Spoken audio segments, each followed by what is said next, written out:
Olá, amadas! Este é mais um Devocional Florescer, onde estamos aqui para florescermos juntas em nossos processos e gerarmos testemunhos através da palavra do Senhor Jesus. O tema do nosso devocional de hoje vem falando de algo que muitas de nós vivemos. A sensação de que nós estamos esquecidas por Deus e que as nossas vidas simplesmente parou. Eu não entendo por que as coisas não acontecem mais na minha vida. A sensação que nós temos é que em algum lugar do nosso processo, Jesus simplesmente nos esqueceu. E você que tinha tantos planos, tantos sonhos, que caminhava lindamente pelos seus processos de florescimento, de repente parou, estagnou, paralisou, caminhava de mãos dadas com Jesus por um caminho, tem a sensação de que ele te abandonou, soltou das suas mãos no meio desse caminho, você nem percebeu, continuou andando, e só foi se dar conta agora que você foi esquecida no meio do caminho, agora que a sua vida se tornou uma bagunça, agora que todas as áreas da sua vida saiu do eixo e você olhou para um lado, olhou para o outro lado e cadê Jesus na minha vida? Cadê as promessas que o Senhor me fez? A sensação de estar esquecida, de ter sido abandonada por Deus, de Deus ter mudado de ideia no meio do caminho sobre tudo aquilo que Ele disse que você viveria, de tudo aquilo que Ele disse que você seria, os lugares onde Ele disse que você alcançaria. Será que Deus mudou de ideia e por isso que Ele me abandonou? Às vezes nós olhamos para o lado, vemos tantas pessoas avançando, tantas pessoas conquistando, florescendo, e de certa forma nós nos sentimos atrasadas, como se estivéssemos presas. Você sabe o que fazer, sabe onde ir, mas você simplesmente não consegue mais fazer nada porque são tantas situações embaraçosas na sua vida que você não sabe como reverter tudo isso. Você simplesmente perdeu o protagonismo da sua própria história. Você não sabe qual área priorizar, não sabe onde está o fim da meada, você não sabe como se reerguer diante de tudo isso. E a sensação de estar sendo esquecida por Deus, de ter sido rejeitada pelo Senhor, ela nos traz um desespero muito grande, porque se eu não tenho Deus na minha vida, o que eu vou fazer agora? Se eu não tenho o próprio Senhor me ajudando, o próprio Senhor segurando as minhas mãos, se eu me sinto literalmente esquecida, ficada para trás ou abandonada no meio do caminho, o que me garante que se eu colocar uma ideia que eu tenho em prática, aquilo vai dar certo? O que me garante que em alguma fase do meu processo eu vou realmente florescer, sendo que eu tenho a certeza que até Deus esqueceu de mim? O que adianta eu fazer alianças com pessoas, sendo que eu me sinto completamente fracassada, rejeitada por Deus? Você se sente assim? Esquecida pelo Senhor? Depois de ter florescido tanto em uma fase da sua vida, agora você simplesmente não consegue dar nenhum passo mais. E tudo que era seu, tudo que você tinha de entusiasmo, de bom ânimo, de criatividade, de ideias, de projetos, de vontades, tudo que era seu simplesmente deixou de fazer parte da sua essência. E você não consegue fazer mais nada que até pouco tempo atrás era extremamente fácil de ser feito por você, agora se tornou praticamente impossível. Você perdeu o bom ânimo. Você não sabe por que as coisas não estão fluindo na sua vida. Você se sente esquecida. Vamos falar de forma leve dos nossos processos e deixarmos Jesus abrir os nossos olhos de uma forma diferente, porque nós precisamos de uma vez por todas entender a diferença entre estarmos esquecidas e a diferença versus, estarmos escondidas na presença de Deus. Porque se você realmente se sente esquecida pelo Senhor, a tendência é você simplesmente continuar parada ou tomar muitas atitudes que vão cada vez mais te tirar do propósito. Mas se você entender que você não está esquecida, você está escondida, o esconderijo do Altíssimo, ele vai abrir diante dos teus olhos algumas oportunidades de você florescer nesse processo de permanecer escondida. E isso promove dentro de nós um novo comportamento e um novo posicionamento também. Como eu sempre falo, o Devocional Florescer, amadas, ele quer florescer com mulheres reais. De apontar a palavra que salva vidas, a palavra que nos faz florescer mesmo em meio à nossa tormenta. E é por isso que desde já eu quero te dizer, você não está esquecida. você está escondida. E existe sim uma diferença entre estar esquecida e estar escondida. E aquelas mulheres que confiam no Senhor, elas não ficam esquecidas. E o silêncio de Deus também é direcionamento. O silêncio de Deus também é resposta. Então você pode estar vivendo um silêncio do Senhor, mas calma, que esse silêncio do Senhor, Ele está te levando para o esconderijo do Altíssimo. E amadas, eu oro imensamente para que esse devocional vá de encontro, que o Senhor envie esse devocional florescer ao encontro dos corações de muitas meninas, de muitas mulheres que se sentem realmente esquecidas pelo Senhor. Meninas e mulheres que estão com seus processos de florescimento completamente paralisadas. E meninas e mulheres que estão cheios, que se sentem sozinhas. Embora elas tenham muitas pessoas ao seu lado, estão cheias de pessoas ao seu lado, elas se sentem sozinhas porque as pessoas que estão ao lado delas, ao seu lado, são pessoas que quando você olha, muitas vezes precisa mais de você do que você delas. Eu oro para que o Senhor, Ele acalme seu coração e te faça olhar para o seu processo de uma forma mais madura e de uma forma extremamente necessária para gerar dentro de você a palavra do Senhor, gerar dentro de você um novo posicionamento. Amadas, os processos que vivemos, às vezes, ou na maior parte das vezes, são tão intensos, tão radicais, que muitas vezes parece que a situação ou as situações que nós estamos vivendo, na nossa atualidade, é o nosso fim. Que desse processo você não vai conseguir passar nunca mais. É como se você tivesse a certeza do seguinte: até aqui Deus me trouxe, mas daqui por diante não tem como Deus intervir. Os processos que nós vivemos, as situações que somos submetidas, muitas vezes são tão intensas que nós chegamos a essa certeza. Acabou, para mim não tem mais jeito. Deus não vai intervir na minha vida no amanhã. E aí, você olha para a situação que você está vivendo, é como se esta situação que você está vivendo fosse para sempre o seu lugar de estadia. E todas as suas esperanças de mudança de vida, de florescimento, de conquistas, elas vão simplesmente morrendo na proporção que você começa a olhar para a sua vida, começa a olhar para a situação que está acontecendo aqui ou ali, e você vai se sentenciando. Essa situação aqui não tem como Deus resolver. Essa situação aqui chegou num nível tão extremo que é impossível de haver alguma intervenção. Por conta das situações tão intensas que vivemos, nós vamos decretando para nós mesmas o nosso fim. Não tem jeito. E além das situações radicais, além das situações difíceis, nós também olhamos para as pessoas que estão ao nosso lado, as pessoas que estão no barquinho da nossa vida. E aí você olha para aquela pessoa, vê ela tão diferente, com uma visão, com uma forma de pensar tão diferente de você. Você está querendo se posicionar de uma forma diferente diante de Deus, diante dos seus processos, mas você está, de uma forma ou de outra, conectada a algumas pessoas, na sua família, no seu emprego, numa sociedade, na igreja, em algum ambiente. Você se sente conectada com pessoas. E quando você olha para elas e vê elas tão diferentes de você, você também decreta que por conta dessas pessoas serem tão diferentes daquilo que você quer viver, você sentencia que por conta delas você também não vai conseguir viver.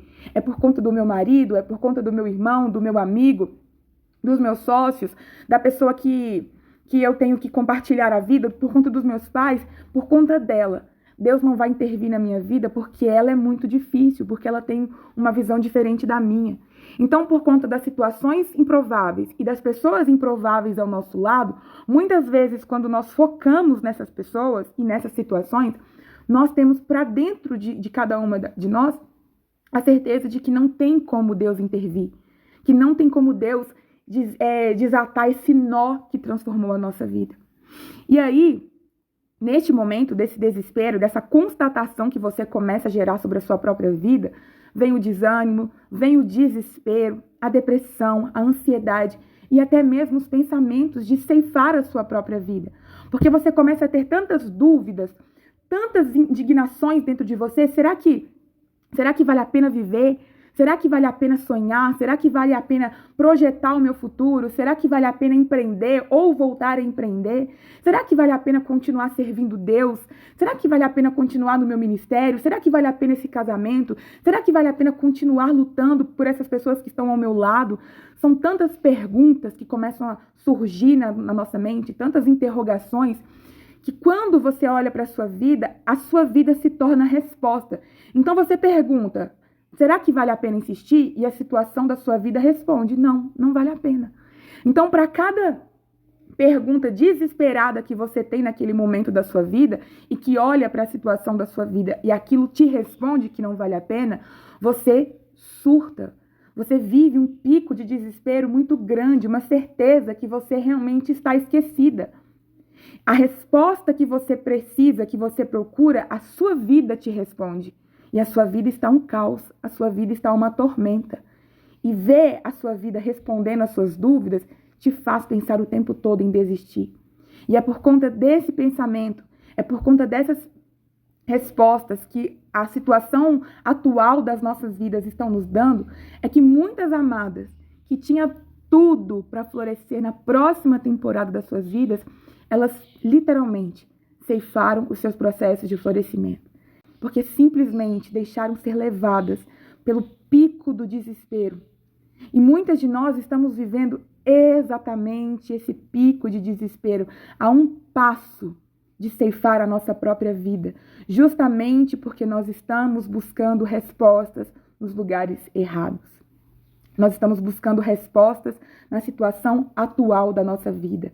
Mas, amadas, a situação atual passa. Parece clichê dizer isso, mas tudo na vida passa. E nós precisamos aprender a passar pelos nossos momentos de uma forma diferente. É por isso que eu falo que o Devocional Florescer, ele quer gerar em você novos testemunhos. A palavra do Senhor gerando em cada uma de nós testemunhos.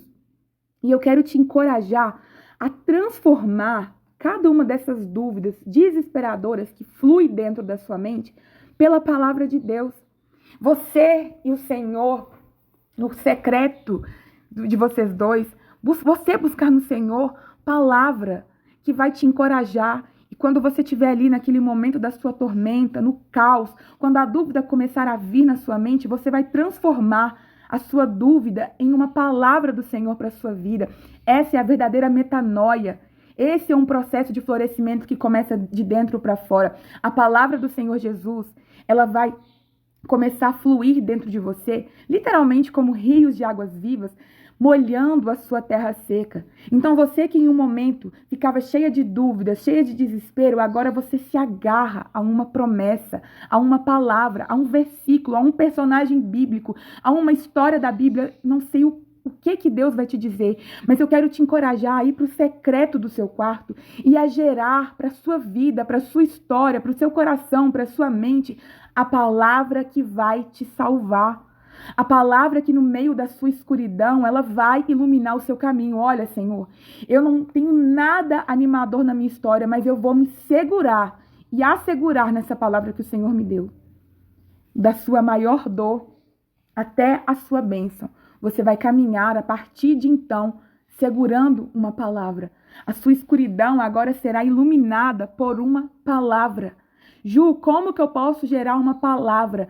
Ir para o secreto do seu quarto e orar 1 dia, 2 dias, 3 dias, quantas vezes forem necessárias, até você se sentir segura que aquilo que Jesus vai falar no seu coração, aquilo que você vai ler na Bíblia, vai ter convicção de, meu Deus, isso eu estou sentindo para mim. E aí você pega aquele versículo, anota, recita, decora, coloca como plano de fundo no celular, mas toma posse daquilo que Deus vai ministrar no seu coração. Muitas vezes nós falamos assim com algumas meninas, com algumas mulheres, se assegura na sua promessa. E ela fala assim, mas eu não tenho promessa. Mas o que você não teve ainda é um momento de buscar no Senhor aquilo que vai mudar a sua vida. O versículo, um personagem bíblico, uma história, a palavra de Deus.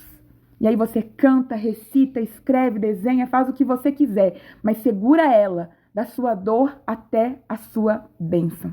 Amém? É sobre isso. O Devocional Florescer quer te encorajar a ter a sua própria palavra. a palavra do Senhor no seu coração.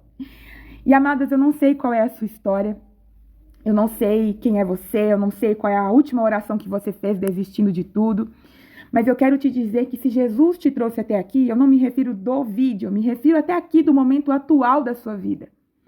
É porque o Senhor não desistiu do seu processo de florescimento, por pior que esteja o momento atual da sua vida. Jesus, ele confia processo de florescimento em você. Então você também pode confiar processos de florescimento na presença do Senhor Jesus para a sua vida. E eu quero te encorajar a viver o seu processo de uma forma muito mais madura, de uma forma diferente. Por isso que eu falei, quando você entende a diferença entre estar escondida e estar esquecida, muitas coisas mudam. E existe uma historinha, né, uma alegoria, que fez muito sentido para mim quando eu estava passando pelos meus processos de alta tensão no esconderijo do Senhor, que eu pensava que estava escondida, e me contaram uma história e aquilo fez muito sentido para mim e eu queria compartilhar com vocês. Existem duas formas de cozinhar uma batata. Existe a forma de cozinhar a batata na panela de pressão e existe a forma de cozinhar a batata em uma panela comum.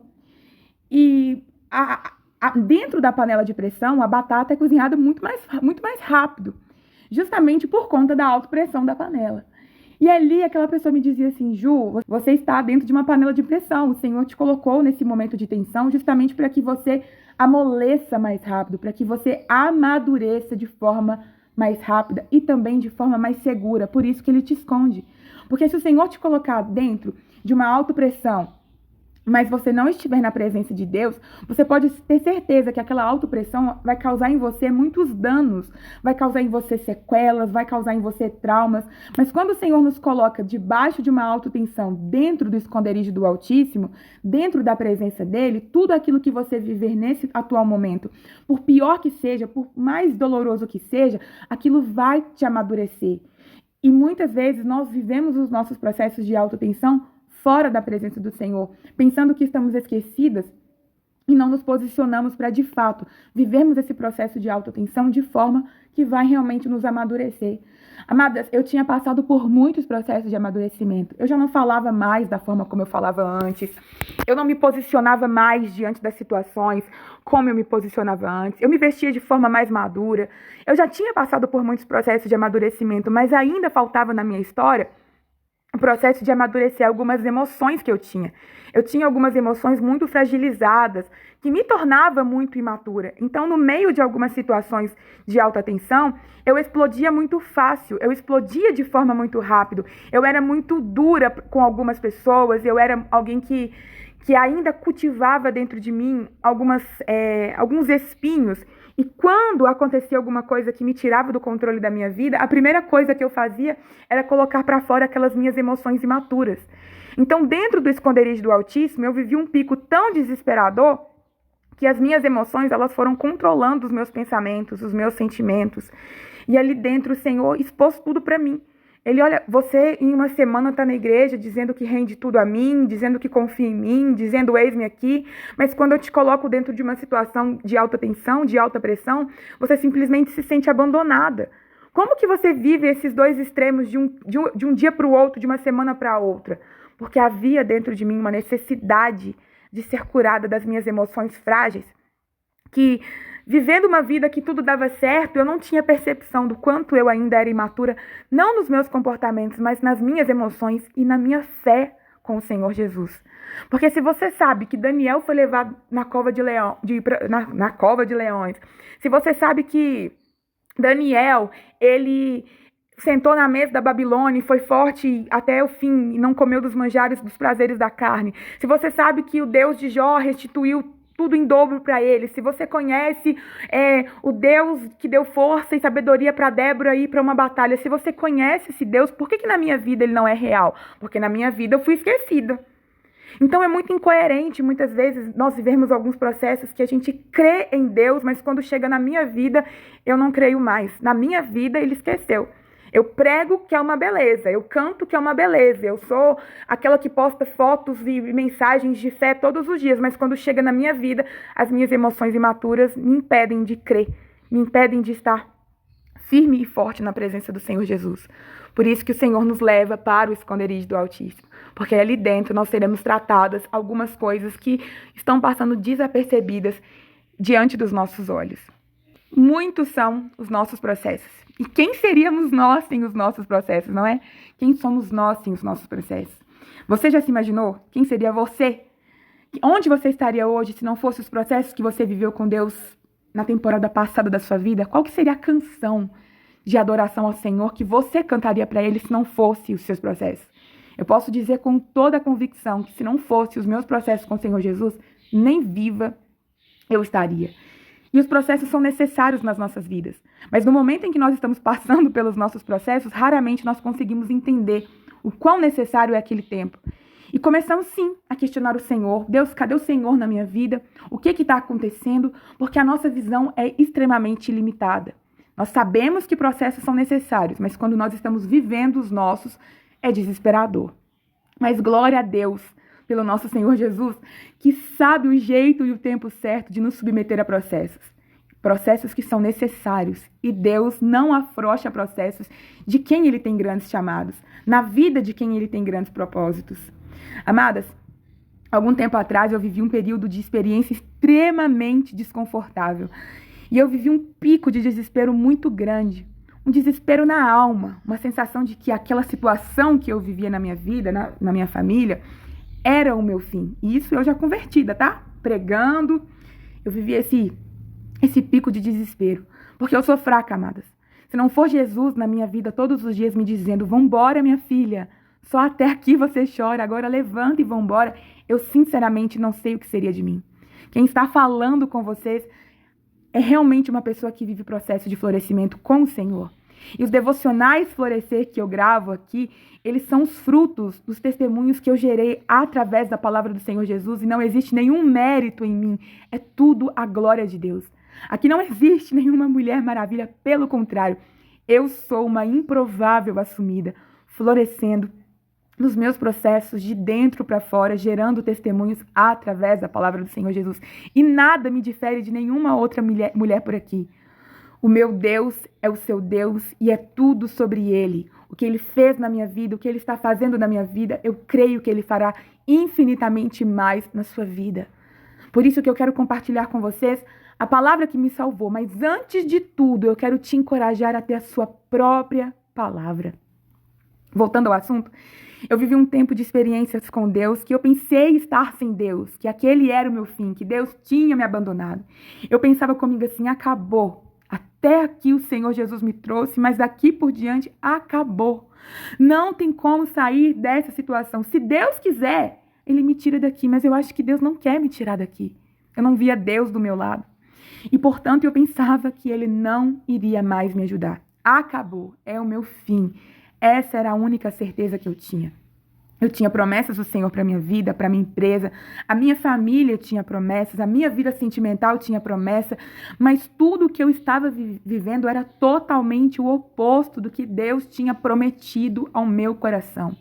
E eu olhava para as situações da minha vida, todas as áreas da minha vida, eu olhava para aquelas áreas e nada eu conseguia enxergar as mãos de Deus. E eu tinha essa certeza, Deus me abandonou. Deus se esqueceu de mim. No meio do caminho, Jesus, Ele esqueceu de mim. E eu tinha vivido uma temporada da minha vida passada que eu tinha certeza, não, a próxima temporada da minha vida eu vou conquistar muitas coisas, porque eu tinha plantado muitas coisas na presença do Senhor. Eu tinha feito orações, propósitos, jejuns, eu tinha feito escolhas na vida comum mesmo, que me apontavam que agora vai. Agora eu vou conquistar o que eu sonhei, agora Deus vai responder as minhas orações. E de repente eu paralisei. De repente, tudo aquilo que eu queria viver, eu não vivia mais. Eu tinha aberto uma empresa e eu falei, nossa, agora eu vou conquistar a minha independência financeira. E de repente, a minha empresa e eu estamos vivendo o processo de esconderijo. E aquilo eu me sentia esquecida. Então eu olhava para a minha vida e eu pensava, poxa Deus, agora que eu pensei que eu ia conquistar tudo que eu conquistei, agora que eu achei que o Senhor ia intervir na minha família. E eu olhava para os meus pais, eu morava com eles. E eu olhava para os meus pais e eu via eles com uma mente tão diferente da minha, e aquilo me desesperava. Senhor, como que eu faço para romper tantos medos, tantas inseguranças, e eu preciso de ter pessoas ao meu lado, mas as pessoas que eu preciso ter ao meu lado, elas não têm as mesmas ideias que eu, elas não pensam como eu, e aquilo me deixava desesperado. Como eu disse para vocês, eu tinha aberto uma empresa e minha empresa tinha falido. E eu, com muita vergonha de assumir mais uma falência diante das pessoas, me sentindo fracassada, totalmente endividada, sem dinheiro para absolutamente nada. E havia uma promessa de Deus sobre a minha empresa, que não tinha nada a ver com aquele cenário devastador. Eu queria muito voltar a empreender, voltar a acreditar no meu potencial como empreendedora, voltar a cuidar da minha loja. Eu tinha ideias super incríveis, mas não conseguia colocar nada em prática. E quanto mais eu tinha esse misto de emoções, mais eu tinha certeza, realmente, Deus se esqueceu de mim. Eu tinha planejado o recomeço da minha empresa. Eu tinha feito inúmeros rascunhos criativos para divulgar a minha loja na minha cidade, mas nada fluía. Eu, como empreendedora, não fluía. Eu não confiava no meu potencial. Eu sabia o que fazer, mas eu não sabia como fazer. Faltava algo em mim. E não era ideias, porque ideias eu tinha. O que eu não tinha era bom ânimo, estímulo, capacitação. Eu não tinha unção. E eu me culpava muito, como se o erro estivesse em mim, porque eu tinha pensado assim, se eu não tenho unção para fazer as coisas que eu sei que precisam ser feitas, é porque realmente Deus me abandonou. E ali eu me culpando, eu pensava que o melhor que eu tinha para fazer era desistir da minha empresa e simplesmente não me importar com a promessa que o Senhor tinha feito para minha vida. Aliás, qual que é a lógica de continuar me apegando à promessa de Deus, sendo que eu estou esquecida, sendo que nem Deus lembra mais de mim? E eu não conseguia ser forte e corajosa o suficiente para assumir o protagonismo da minha empresa e levantar ela de novo. Eu tinha ideias, sabia como fazer, orava para Jesus me abençoar, para Jesus abençoar a minha empresa, mas nada acontecia. Entrava semana e saía semana, entrava mês e saía mês, e eu lá, parada, paralisada, vendo as pessoas que começaram depois de mim avançando e eu me sentindo cada vez mais atrasada. Ou vendo as pessoas usando as ideias que eu tinha tido, as ideias que eu tinha feito na minha loja, outras pessoas, as ideias que eu tinha tido na loja não tinham dado certo, outras pessoas estavam fazendo as mesmas ideias que eu tinha tido por conta que se influenciavam, né, naquilo que eu tinha feito, e elas conseguiam florescer, elas conseguiam avançar e eu não. E eu não conseguia conquistar nada, não conseguia conquistar minha independência financeira, não conseguia empreender de novo, não conseguia salvar a minha empresa, não conseguia me posicionar em nada. Eu era uma empreendedora improvável e paralisada. Mas o meu coração desejava com todas as forças voltar a ser ativa na minha loja e cumprir o meu propósito de vida através daquilo que eu amava fazer, mas que eu não conseguia fazer. E por conta disso, eu me sentia cada vez mais esquecida por Deus. A minha família também tinha promessas. E a minha família estava completamente amarrotada em dívidas. Meus pais também eram empreendedores e a empresa deles estava passando por uma dificuldade financeira muito grande. A nossa família, na verdade, em um todo, estava cheia de empréstimos, cheque especial, cartões estourados. A nossa casa estava precisando de alguns ajustes porque ela estava totalmente comprometida. Sabe quando você não consegue enxergar naquela casa um lar? Não dava nem para receber visitas em casas, porque tínhamos vergonha da situação que estavam os móveis, as paredes, o chão, tudo estava comprometido. Minha mãe estava doente na época, meu irmão desempregado, meu pai com o carro estragado, e o carro era um instrumento de trabalho dele, e ele tinha que ficar se humilhando, pedindo carro emprestado para vizinho, para o cunhado dele, logo ele que tinha trabalhado tanto, que tinha se esforçado tanto, naquela altura do campeonato, tendo que se humilhar para as pessoas. Foram meses onde chegava as segundas-feiras e todos nós nos questionávamos como que vai ser essa semana. Tinha semanas que torcíamos nem para ir visita em casa, gente, porque não tínhamos condições de receber as pessoas nem com um biscoitinho diferente. Faltava sabonete, papel higiênico, até material de limpeza, e faltou. Nós não passamos fome, mas nós não tivemos o que esbanjar. E às vezes era arroz, ovo e feijão. Não tinha salada, não tinha carne, às vezes era macarrão, alho e óleo e só. Nós não passamos fome. Nós também não reclamávamos da falta de comida, mas a gente entendia que aquela situação era muito constrangedora. E, literalmente, se esgotou várias coisas na nossa vida. Eu ia para a igreja, amadas, de carona com uma amiga, porque ela nem sabia da situação, mas ela se propunha a pagar o Uber, e por isso eu ia para a igreja. Porque se eu não tivesse aquela amiga naquela época que Deus levantou para me ajudar, talvez nem isso eu teria tido, nem a oportunidade de ir para a igreja. Eu teria que realmente andar muitos quilômetros a pé. O que não seria problema, mas seria, assim, um tempo muito grande E aquilo era constrangedor. Às vezes ali, na tentativa de pedir socorro, né? Os meus pais pediam dinheiro emprestado para os meus tios, para os irmãos deles. E aquilo me trazia vergonha, porque eu ficava com vergonha diante dos meus primos. Uma sensação de vergonha, de me sentir um nada no meio deles, porque a gente via as pessoas conquistando, formando, tendo família, e os meus pais ali tendo que pedir dinheiro para os meus tios. Era uma situação que me constrangia diante dos meus primos. E eu via aquela situação e perguntava: Jesus, cadê o Deus de promessa e de provisão na minha família? Vendo tudo aquilo acontecendo de uma vez só, vendo aquelas semanas difíceis acontecendo, aquela humilhação que a gente se propunha a viver, eu duvidava, amadas, da presença do Senhor na minha casa. E eu questionava assim: vai valer a pena continuar servindo o Senhor? Porque eu servia na obra de Deus, eu servia a igreja. E às vezes as pessoas nos viam sorrindo, bem arrumada, com as roupas que a gente tinha comprado na temporada passada. As pessoas nos viam bem arrumadas e ninguém imaginava o que estava acontecendo por trás. O nível de desespero, o nível da falta de perspectiva de que Deus não está comigo. Às vezes eu ia para a igreja, eu cantava, adorava, eu ouvia aquela palavra, mas quando eu abria a porta da minha casa era um deserto. Eu sabia que ao voltar para casa existia um monte de problemas que eu iria ter que lidar com eles de novo. Então eu pensava assim: Deus, será que o Senhor está comigo só aqui dentro da igreja, lá na minha casa, o Senhor simplesmente, realmente se esqueceu de mim? E fora as minhas promessas pessoais, a minha vida, amadas, a minha vida se tornou um tremendo de um fracasso. Às vezes até eu tinha vergonha de ser eu, vergonha de postar uma foto, porque eu ficava envergonhada. Postar foto pra quê? Sendo que eu sou uma farsa. Só eu sei o que está dentro de mim. Além de fracassar como empreendedora, além de ver a minha família naquela situação e não conseguir fazer nada, eu me via frustrada nos meus estudos. A minha faculdade dos sonhos estava trancada. Um curso que eu fazia naquela época estava com todas umas 5 mensalidades atrasadas. E eu tinha promessa de Deus nos meus estudos. Eu me via frustrada na área sentimental, me sentia feia, gorda, não me via sendo amada por ninguém e também não conseguia me interessar por ninguém. Eu estava travada, paralisada. Olhava as pessoas do meu convívio pessoal e pensava assim: meu Deus, será que existe alguém nesse meio que eu posso amar e ser amada? Será que realmente eu vou viver essa história de amor? E por ter uma vida fracassada, eu não ia para muitos lugares, eu não viajava, eu não frequentava lugares diferentes, eu não tinha uma vida ativa que me colocava em contato com pessoas que eu poderia conhecer. E, meu Deus, conheci o amor da minha vida em tal lugar. Eu não ia para muitos lugares, eu não tinha dinheiro para ir em muitos lugares, então isso me deixava triste. Será que até nesse ponto a minha vida sentimental está atrasada porque eu não estou no lugar certo?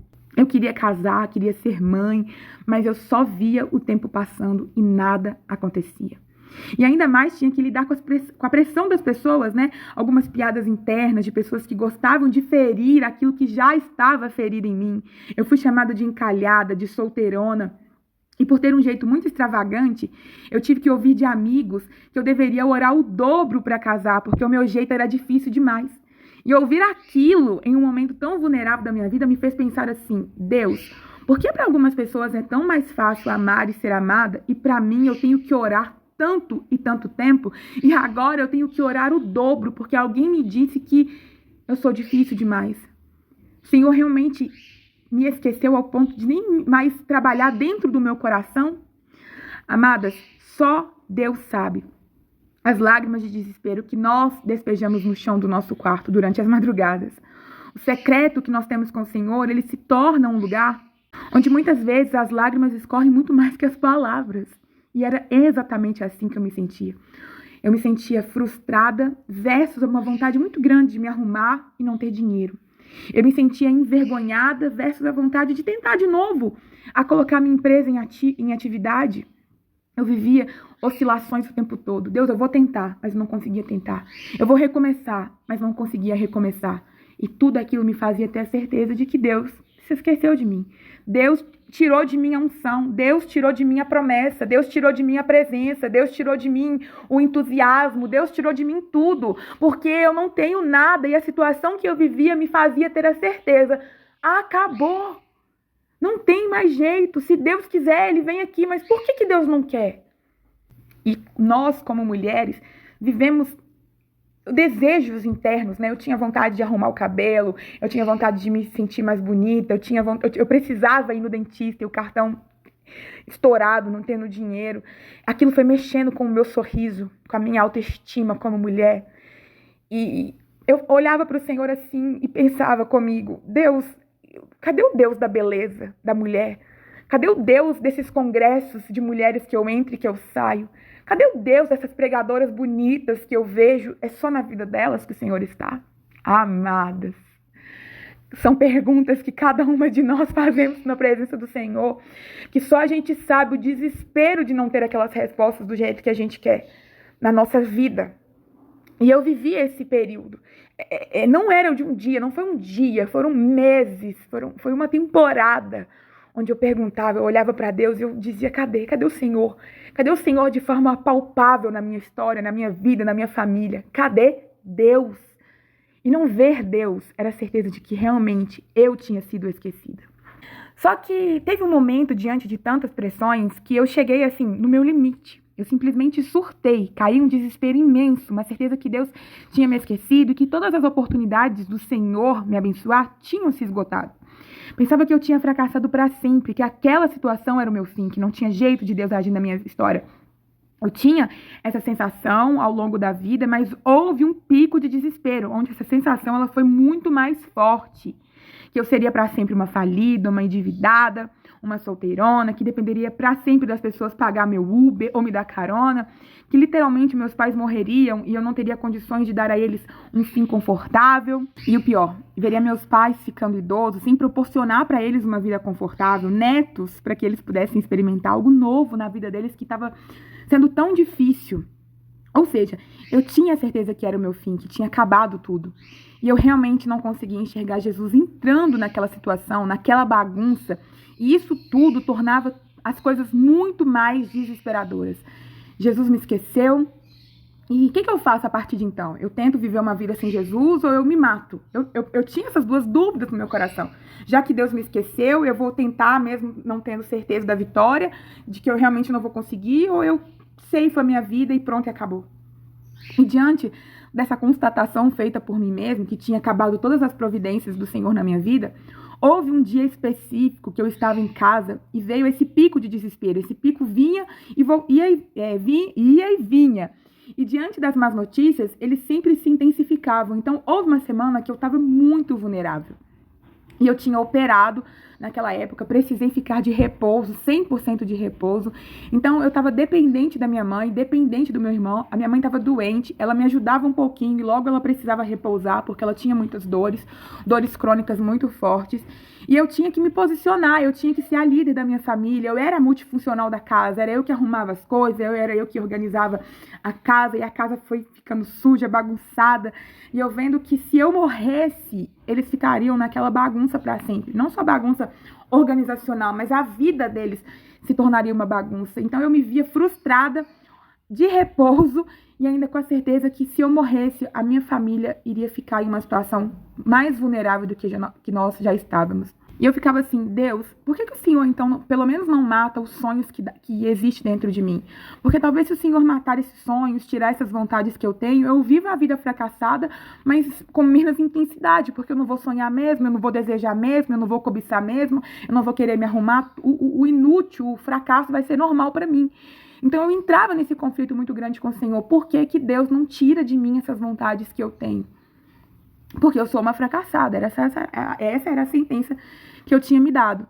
E eu ficava pensando que todo mundo estava comentando sobre mim, que estavam todos falando das minhas perdas, que eu era motivo de deboche das pessoas. Eu sentia a vergonha de todo mundo. E por isso eu pensava que estava todo mundo comentando ao meu respeito. E aquilo foi me fazendo entrar em um nível enorme de angústia, uma sensação de impotência, e eu tinha certeza que aquela situação seria para sempre daquele jeito, que não tinha jeito de Deus intervir, e eu tinha certeza que era o meu fim. Eu vou repetir isso várias vezes, porque eu sei que isso é o que muitas mulheres estão vivendo, a repetição de que acabou, que não há mais jeito de Deus intervir na nossa história. Só que aí teve um dia específico que a minha casa estava uma bagunça, os nervos da minha família, porque a gente brigava muito por conta da dificuldade financeira. Os nervos da minha família estavam à flor da pele. E as madrugadas eu chorava escondida, porque eu não podia, expor para fora aquela dor, aquele desespero. Mas teve um dia que eu precisava me derramar na presença do Senhor. E eu não queria chamar a atenção de ninguém, não queria que ninguém me visse chorando. queria orar, queria gritar e perguntar para Deus: Senhor, onde o Senhor está na minha vida? Eu pensei em ir para o banheiro, mas se eu respirasse um pouquinho mais alto, todo mundo já ouviria. Então eu fui orar em um lugar extremamente horroroso, porque era o único lugar que eu tinha para orar, escondida de todo mundo naquela madrugada. Mas eu precisava entregar tudo para Deus, desde o choro do desespero a um último pedido de socorro. Eu precisava de um momento com o Senhor. Então eu fui orar em um lugar escuro, sujo, bagunçado, que tinha um cheiro ruim de mofo, e para variar chovia muito naquela madrugada, e estava úmido, molhado, com goteiras. E eu não gosto de chuva, tenho pavor de chuva, medo de chuva forte, e ainda fiquei com medo de aparecer algum rato, de uma barata, e eu pensava assim: olha só, Jesus, o que sobrou para mim orar. Até para encontrar com o Senhor, eu estou literalmente nesse inferno. Como que eu chamo a presença de Jesus para esse lugar sujo? Dava nem para orar direito, porque além de ficar com medo da chuva, eu ainda estava com medo dos bichos. E ainda tinha certeza de que Jesus nunca pisaria naquele lugar sujo, naquele lugar bagunçado, naquele lugar fedido, cheio de bichos. Mas fiquei ali chorando e questionando: Deus, cadê o Senhor na minha vida?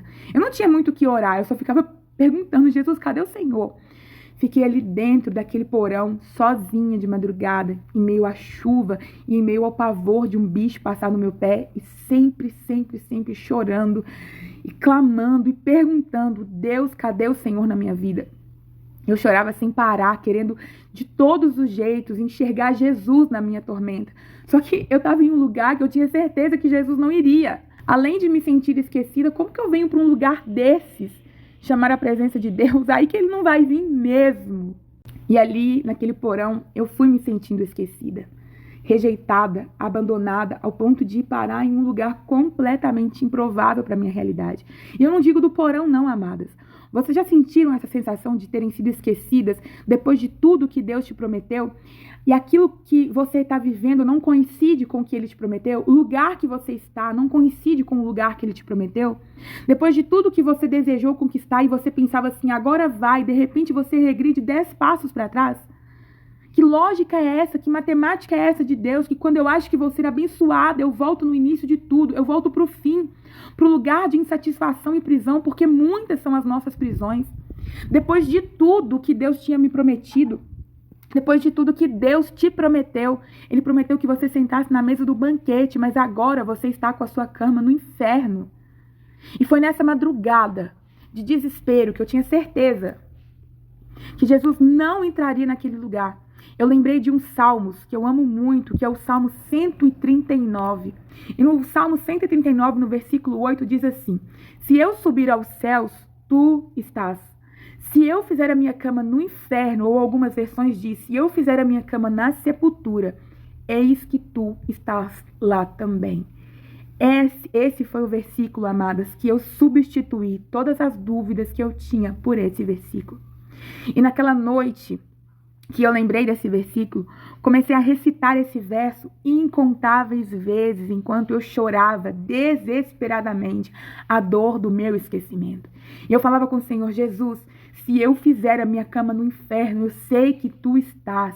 Jesus, eu estou perdida nessa situação, eu estou sem esperança nenhuma, mas eu creio que se eu fizer a minha cama na sepultura, tu estarás lá também.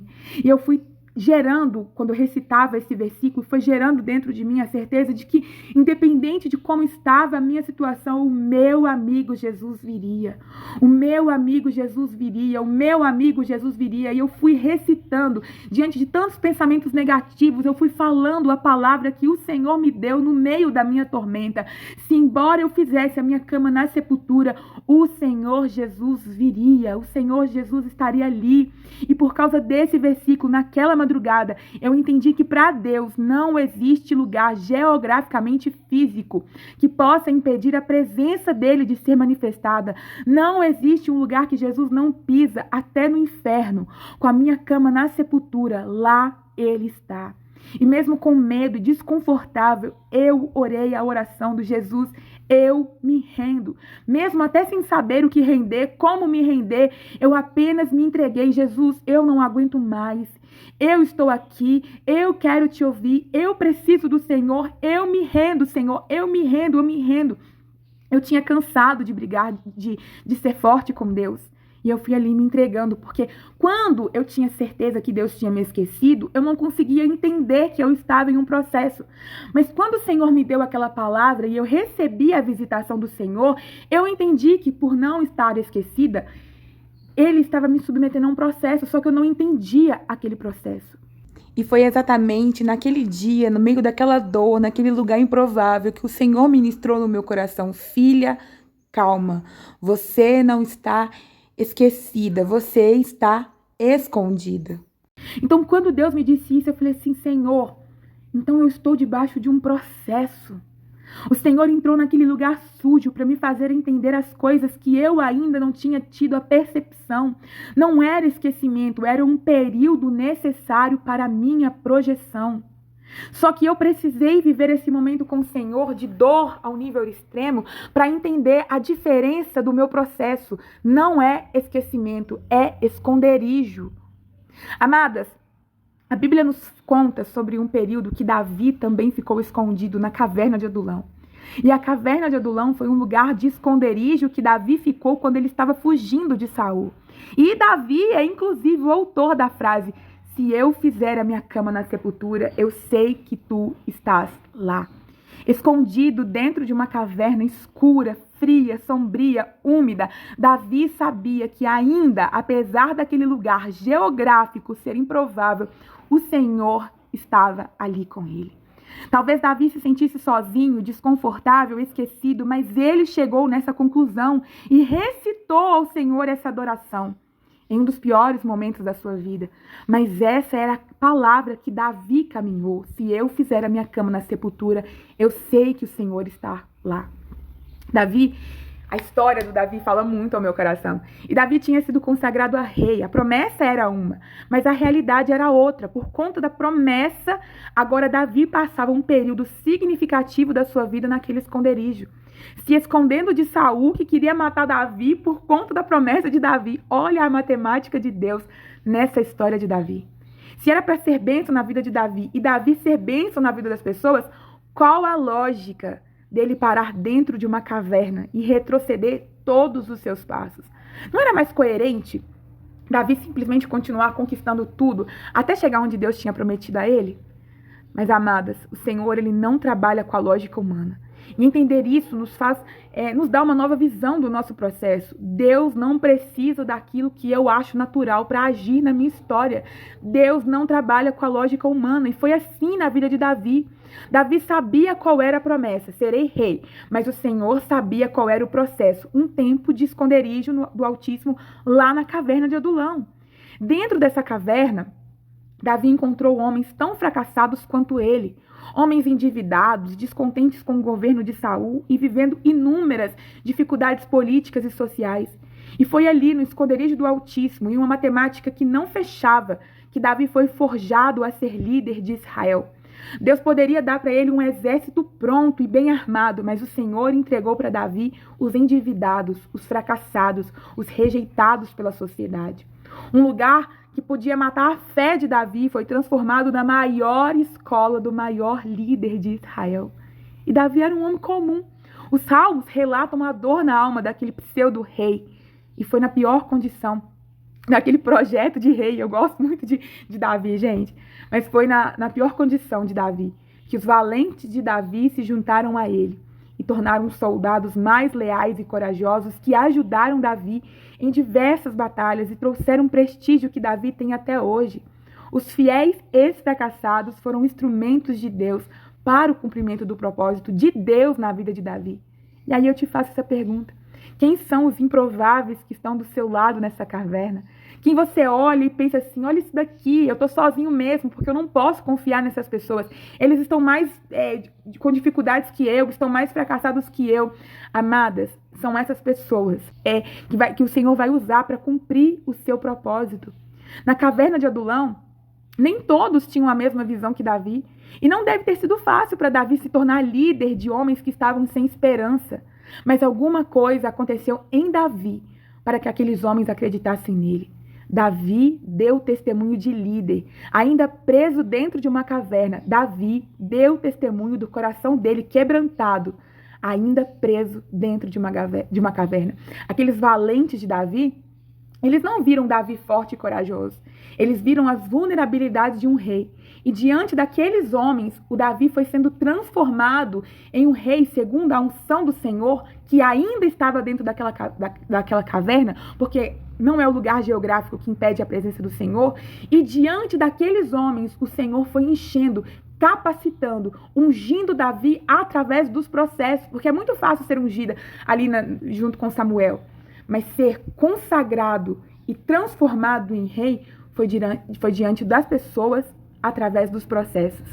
E Davi foi um exemplo. Ele se tornou um testemunho diante daqueles homens. Às vezes, amadas, nós queremos mudar as pessoas ao nosso lado, ao nosso redor. Mas o Senhor quer nos moldar diante delas para que os nossos testemunhos de transformação possam impactá-las. Às vezes queremos forçar situações, perdemos até a cabeça tentando provar para um e para outro que nós mudamos, quando na verdade o que muda tudo na percepção das pessoas é o nosso testemunho ser gerado na frente delas. E isso foi e foi assim, né, na verdade, né, que Davi liderou aqueles improváveis. Ele foi sendo transformado em um exemplo que foi passando credibilidade para aqueles homens. Davi nunca mais foi o mesmo depois da caverna de Adulão. E aquele lugar foi símbolo de instrumento de Deus necessário na vida de um grande líder. Aquele inferno forjou o caráter de um homem segundo o coração de Deus e a liderança de um rei. Na caverna de Adulão, Deus tratou a identidade de filho de Davi e a habilidade ministerial de um servo que se tornou líder dentro de um esconderijo. A caverna de Adulão poderia matar a fé de Davi, mas o posicionamento de Davi mudou todo o propósito da caverna de Adulão. Davi não chegou na caverna de Adulão um dia e no mesmo dia já começou a liderar aquele exército. Não. Davi sofreu estar naquele lugar geográfico escuro e privado de tanta liberdade como nós muitas vezes nos sentimos. Davi teve pavor daquela nova sensação, como muitas vezes nós também pensamos que é só com a gente que aquela nova experiência está acontecendo. Davi também não conhecia bem os vizinhos que ele teria de fazer aliança de sobrevivência, assim como nós também não sabemos com quem podemos contar. Quem são as pessoas que devemos nos aliançar? Davi era gente como a gente, mas teve um dia que Davi teve que se posicionar diante de Deus para viver dentro da caverna de Adulão de forma diferente e ser projetado para o palácio de uma forma mais madura. Finalmente, um rei de Israel com processo de ser servo do Senhor. Deus não tirou Davi do esconderijo do Altíssimo para depois ensinar ele as lições necessárias para Davi ser projetado para o propósito. Deus permitiu Davi continuar e viver por um tempo na caverna de Adulão, para que em detalhes e em alto nível de tensão ele pudesse aprender ali dentro o que era necessário para ele ser líder de um povo e um homem segundo o coração de Deus. E Deus não afrouxa processos.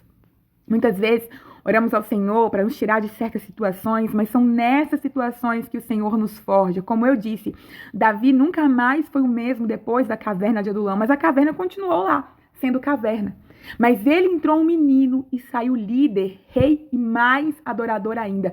Ou seja, amadas, alguns lugares não vão mudar. Quem vai mudar é você dentro desses lugares. Então, se você ficar olhando o lugar e pensando assim, ai meu Deus, por conta desse lugar eu não vou viver as promessas do Senhor, você está olhando a projeção errada, você está olhando de forma errada, porque é sobre você. Por isso, amada, que o que muda os nossos processos não são as mudanças das situações em si, mas a nossa forma de nos posicionar diante de tudo que estamos vivendo. Assim como Davi entrou menino, nós também entramos mulheres imaturas dentro das nossas cavernas. E existem traços em nós que o Senhor começa a tratar, não punir, mas a tratar dentro dos nossos processos de alta tensão. Depois do processo de maturidade, então sim vem a projeção da parte do Senhor Jesus, nos lançando para uma nova temporada, nos lançando pessoas mais maduras que vivem propósitos. Teve um dia que Davi teve que se posicionar, teve o luto por um tempo, mas também teve o dia do posicionamento. Eis aqui, Senhor, o que o Senhor quer de mim? Qual é a palavra que eu preciso caminhar? Como eu devo me comportar a partir de hoje? Como que eu devo me posicionar diante desse processo? E esconderijo é esconderijo, amadas. É necessário um tempo de sairmos de cena. E haverá processos e processos em nossas vidas. E haverá tempos que parecem que não são que não são coerentes com aquilo que planejamos e que o Senhor nos prometeu. Mas são os processos necessários que fazem parte dos planos de Deus, justamente para nos tornar excelentes naquilo que Ele sonhou para cada uma de nós. E eu continuo batendo na mesma tecla. Quando eu falo de propósito, quando eu falo de um grande propósito, eu não estou falando de algo dimensionado a ser milhões de seguidores, uma multidão atrás de você, mas é sobre você florescer no lugar certo. Isso é um grande propósito na vida de cada uma de nós. Haverá um tempo onde nós vamos estar ali escondidas diante do Senhor, porque o Senhor sabe que um crescimento rápido demais pode ser o nosso fim lá na frente. Haverá um tempo que o Senhor vai nos esconder, porque os traços dos nossos temperamentos ainda não foram forjados no fogo, e a qualquer momento o nosso velho eu ressurge. Dentro da caverna de Adulão, em meio à autotensão, mostramos quem verdadeiramente somos. Haverá um tempo em que o Senhor nos esconde para nos realinhar ao propósito dele. Afinal, ao longo dos caminhos, acrescentamos muitas coisas nas ideias que eram somente de Deus, que era para a gente viver somente o direcionamento do Senhor. Nós vamos acrescentando os nossos sonhos nos sonhos do Senhor. Então, dentro da caverna, ele nos realinha à vontade dele. Haverá um tempo que o Senhor nos separa no esconderijo, nos coloca ali no esconderijo para que nós possamos aprender com Deus, somente com Ele, aquilo que nenhum curso de faculdade seria capaz de nos ensinar. Haverá um tempo que o Senhor nos separa das alianças que nós pensávamos ser alianças de propósito, e dentro da caverna o Senhor mostra para cada uma de nós que aquelas pessoas que nós estávamos cogitando viver uma vida de propósito não é as pessoas do nosso propósito. Haverá um tempo de escondermos do Saul, gente, das pessoas que querem nos matar. Haverá alguns traços da nossa personalidade que ainda são aquilo que as pessoas pegam para ficar falando assim, lá, ela não é digna de estar onde está, de ser levada para onde Deus está levando ela. Então existe um momento de sermos tirados de cena, para que os Sauls que querem matar o nosso ministério, o nosso processo de florescimento, não nos enxergue no meio dos nossos processos de secreto. E uma das coisas mais lindas que eu posso acreditar, que haverá um tempo em que o Senhor vai nos esconder de verdade, para nos amadurecer tanto, que quem desacreditou do nosso potencial, quem criticou, quem foi o Saul na nossa vida dizendo que é aquela ali, eles vão olhar para a gente em um momento próximo e vão falar, agora eu vejo Jesus na vida dela. Às vezes, amadas, eu me perguntava, mas como que as pessoas vão me ver madura? Como que as pessoas vão ver que eu mudei? Porque eu queria forçar essa mudança. Eu queria postar no Instagram, em processos de mudanças. Eu queria essa projeção em destaque, na frente de todo mundo. Eu pensava que estava nas minhas roupas ou nas minhas falas esse processo de maturidade. Que eu tinha que me comportar de forma mais madura, talvez deixar de ser eu em alguma atitude que eu tinha. Mas, amadas, maturidade é a presença do Senhor Jesus em nossas vidas de uma forma tão impactante e marcante que só de estarmos em um lugar, o nosso semblante já não é mais o mesmo. Não precisa forçar respeito, não precisa exigir que as pessoas te tratem com mais maturidade, não precisa postar nas redes sociais. Naturalmente, só a sua presença, cheia da presença de Deus, vai mostrar que você já não é mais a mesma, que você viveu o processo de florescimento. Então haverá um tempo de recuar, um tempo de sair de cena, de se afastar de pessoas que você gosta, de abrir mão de lugares de conforto, de perder o que você mais quis um dia, de ver o seu planejamento não valer nada, de olhar para o seu sonho e ver ele parado, como muitas vezes eu olhava e via minha empresa assim, paralisada. Vai haver um tempo que você sabe o que precisa ser feito, mas não consegue fazer porque se sente travado, porque realmente não é para fazer naquele tempo. E Deus está cuidando do que é seu, Deus está cuidando da sua promessa, Deus está cuidando do lugar que você vai chegar, da pessoa que você vai encontrar, Deus está cuidando da sua área sentimental, mas se eu não for em tal lugar, talvez eu não encontre a pessoa vai chegar no dia certo. E eu sempre falo que chegar antes da presença de Deus em certos lugares é maldição. Pode ser o lugar exato que Deus quer te levar, mas se você chegar antes, você tem um desencontro casual com a pessoa que é para você encontrar. Então acalma o seu coração, porque você não está esquecida, você está escondida. Então haverá esse tempo que o Senhor nos esconde, mas Ele não nos esquece. Haverá um tempo em que você verá as suas ideias acontecendo na vida de outras pessoas. E como? Às vezes você vai ter que entregar um projeto seu para as pessoas que você tem mais dificuldade de conviver. Mas é para você semear na vida daquela pessoa e simplesmente voltar para o seu esconderijo, porque é do seu esconderijo que vai sair a projeção do seu novo tempo, do seu novo projeto. Então haverá esse tempo de abrir mão de projetos, daquilo que você criou, para que outros vivam aquilo que você planejou. Haverá um tempo de estar escondida dos bastidores, enquanto outros brilham o que você sonhou. E olha, um conselho meu, seja leve. Se for para abrir mão de algo, abra, com a expectativa de que do seu esconderijo vai sair algo melhor em você e através de você. Não fica se apegando. Não deixa ser dominada pelo desejo da vingança, da inveja, de questionar por que, Senhor, isso não é justo. Acabou. Secreto é secreto. Esconderijo é tempo de se esconder. Não é para você brilhar, então não brilha. Fica ali, só se alimentando do poder de Deus, te aperfeiçoando nas suas fraquezas. O Senhor que tudo vê, Ele está de olho em cada uma de nós, dentro da nossa caverna de Adulão.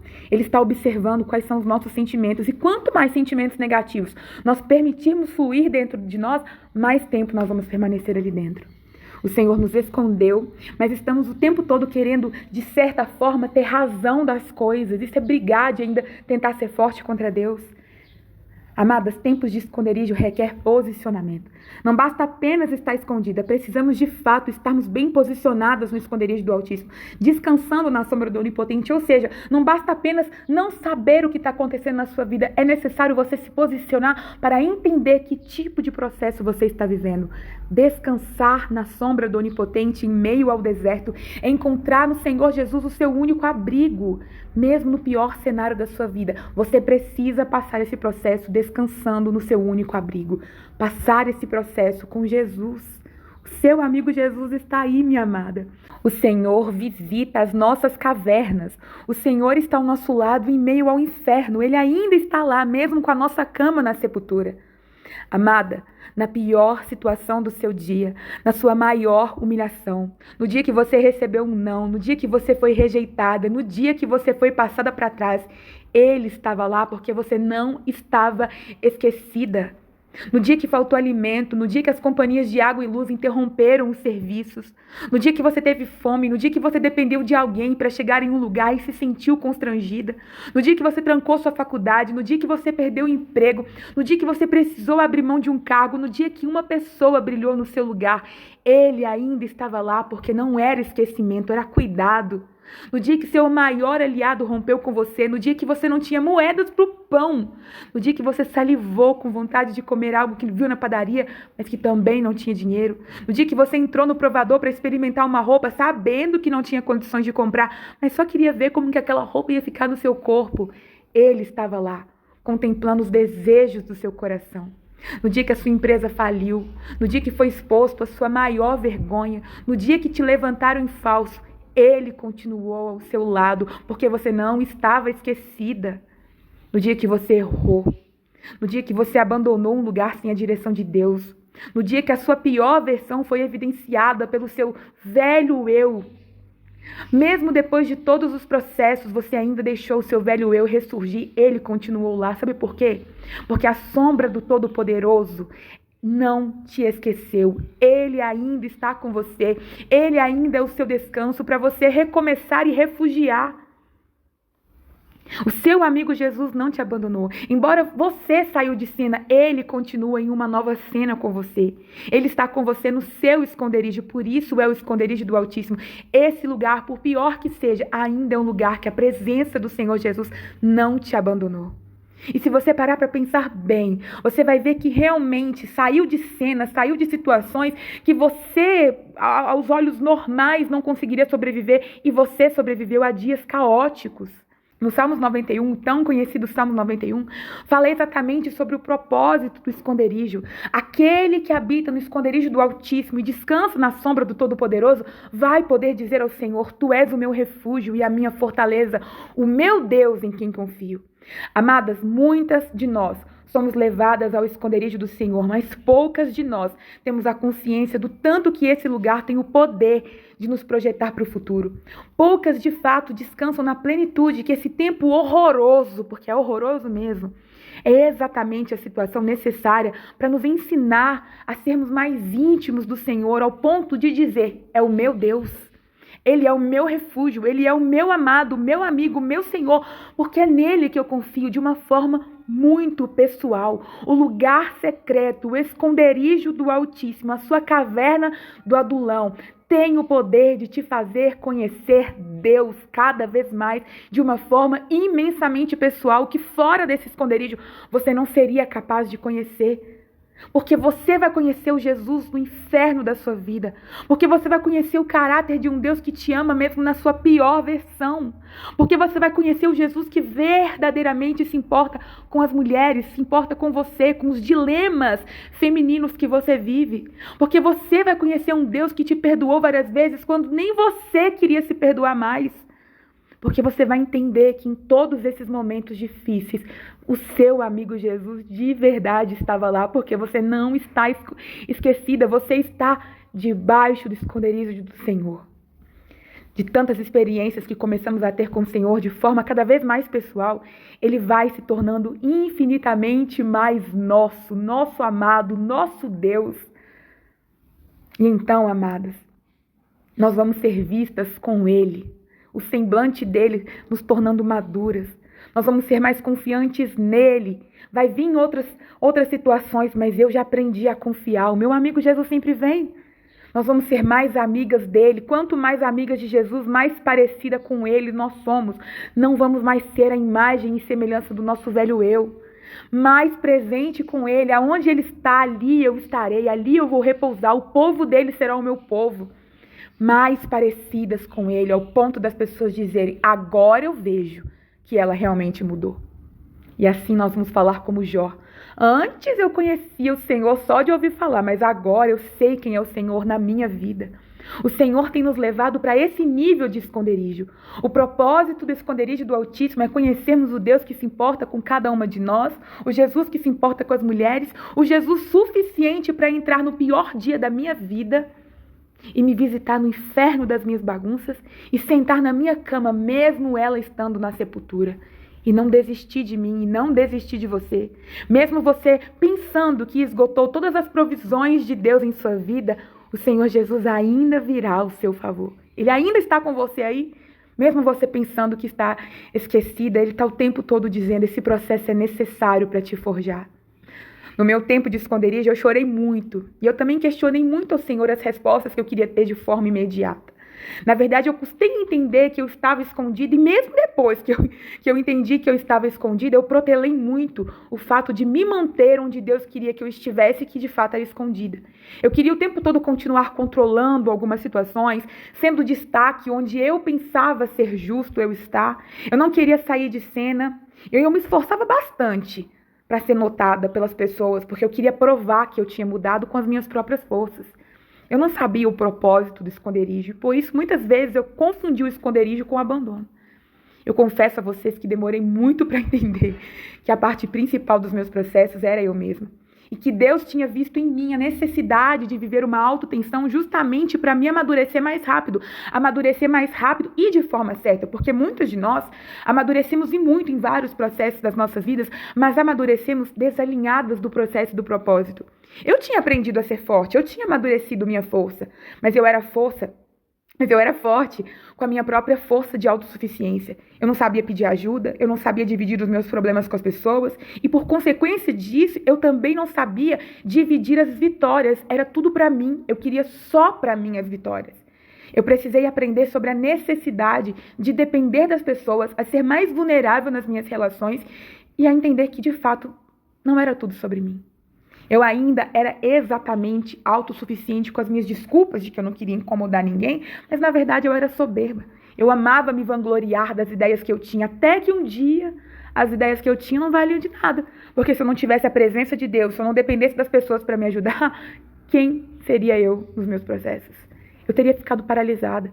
A minha empresa, para poder florescer, eu tive que dividir ela com outras pessoas no sentido de pedir ajuda. Porque eu não queria pedir ajuda. Eu achava que eu tinha que vencer sozinha. Mas na caverna de Adulão, eu precisei reconhecer nos valentes de Davi a minha oportunidade de florescimento. Porque a gente não quer pedir ajuda de ninguém. Porque nós achamos que nós temos que ser melhor que as outras pessoas. Mas na caverna de Adulão, Davi precisou daqueles homens. Assim como muitos de nós também precisamos das pessoas improváveis que estão ao nosso lado. Mas nós não queremos dar o braço a torcer. Eu não queria dar o braço a torcer. Por isso que os meus processos na caverna de Adulão foram intensos e também não foram rápidos. Porque não era o tempo, não era a caverna de Adulão que me mantinha ali dentro, mas era a minha falta de posicionamento que me fazia permanecer até que eu aprendesse o que eu tinha que viver, quem eu tinha que ser na presença do Senhor. Afinal, do que adiantava eu me orgulhar de ser criativa e não ter unção de Deus para colocar aquelas ideias que eu tinha em prática? Eu tinha as ideias, mas eu não tinha o caráter de mulher de Deus para viver as promessas de Deus. E é muito difícil reconhecer isso. É muito difícil receber esse confronto da parte do Senhor. Saber que você não é aquilo que Deus projetou para você. É por isso que, às vezes, a gente recua e deixa os processos pela metade. Mas existem uma boa parte de nós, mulheres, que mesmo sendo confrontadas, nós fomos até o fim e aceitamos o processo de correção do Senhor. Na minha caverna de Adulão, escondida no esconderijo do Altíssimo, eu aprendi sobre valores da vida que, se tudo tivesse dado certo, eu jamais teria aprendido. Sofri, protelei, mas eu também me rendi. Sob a pressão da caverna de Adulão, alguns traços da minha personalidade eram sempre evidenciados. Eu ainda machucava as pessoas para me defender, eu ainda falava de forma arrogante, eu ainda era explosiva com as pessoas, eu ainda não pensava com empatia com o próximo como eu pensava que agia. Embora eu pensasse ser uma pessoa boazinha, ainda deixava o meu velho eu ressurgir em algumas situações que eu não conseguia me controlar. Eu não era tão parecida com Jesus como eu pensava que era. Na caverna de Adulão, eu recebi o espelho chamado eu. E diante de quem eu era, na alta tensão, ouvi em silêncio, sem falar nada. As pessoas evidenciando as minhas características que incomodavam cada uma delas. E eu nem tinha noção do quanto que eu tinha saído do processo de me tornar a imagem e semelhança do Senhor. Eu queria ter razão em tudo, ser dona de tudo, saber de tudo, palpitar em tudo. E no esconderijo do Senhor eu perdi o poder de voz ativa. E eu ouvia as pessoas dizendo sobre mim assim, é tão bonita, é tão criativa, é tão esperta, mas é difícil, né? Aquilo me machucava. E dentro da caverna de Adulão eu tive a oportunidade de falar com o Senhor, Deus, por quê? Por que comigo ainda existe esse tipo de crítica? E ele dizia, porque ainda você não permitiu ser tratada nesse traço da sua personalidade, por isso que eu te trouxe para cá. E eu queria deixar para vocês, amadas, a pergunta que o Senhor me fez e que me constrangeu. Quem é você dentro do seu esconderijo? Quem é você dentro da sua caverna de Adulão? Você é uma vítima do sistema? Uma murmuradora? Uma coitadinha? Alguém que quer desistir o tempo todo? Alguém que fica o tempo todo duvidando do poder de Deus na sua vida? Descontando a sua raiva em todo mundo? Cheia de palavras de desânimo para o seu exército de improváveis? Quem é você dentro da sua caverna de Adulão? É alguém que está entregando o seu corpo para a dor? Chorando como se não houvesse um Deus que enxuga suas lágrimas? Quem é você dentro da caverna de Adulão? Está chamando de impedimento do diabo aquilo que é processo de Deus na sua vida? Quem é você dentro dessa caverna de Adulão? Ou você de fato entendeu que essa situação vai deixar marcas de Jesus na sua identidade de filha e também de serva e já se posicionou para aceitar o processo do Senhor na sua vida até que você se torne a imagem e semelhança dele? Porque você já entendeu que você não está esquecida. Mas quem é você agora que você sabe que está escondida? Vai continuar com os mesmos comportamentos, com os mesmos pensamentos e sentimentos? Ou realmente vai se posicionar para viver esse processo na sua caverna de Adulão, escondida no esconderijo do Altíssimo, descansando no refúgio do Senhor? Refúgio, amadas, é lugar de recomeço. Então, é tempo de nos posicionarmos de forma diferente em meio aos nossos processos, para sermos projetadas como flechas para a próxima temporada das nossas vidas. É tempo de florescer no esconderijo do Altíssimo. E nós ficamos por aqui no nosso Devocional Florescer e até o próximo.